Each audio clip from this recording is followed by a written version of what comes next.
I moved to Cork and I worked there for a number of years.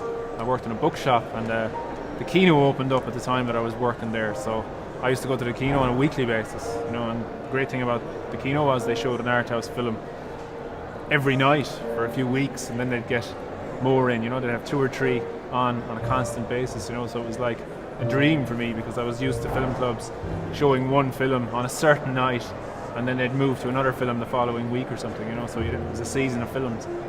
Whereas the idea that you could go and see a film any night you wanted really was great, so Kino was fantastic. Perhaps it was when the Kino closed that I realised the importance it had in some people's lives, because still 3 years later, I still have people coming up to me in the street saying, is there any chance it'll reopen?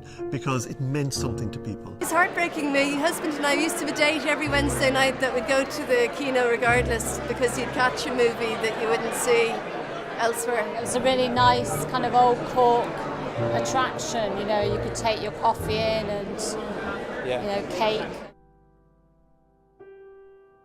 The Kino, of course, was a place that gave us the opportunity to see a lot of films that we wouldn't normally get the chance to see in a lot of the more mainstream multiplexes, and when it went, it was just another venue that was no longer there to give us something that little bit different that we couldn't normally get. And I think people like that.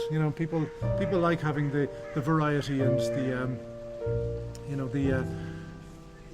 not only that, but it was a unique standalone venue also, which was different from the multiplexes. It did stand apart, and when a place like that goes, it just robs us of just that little bit of our cultural tapestry.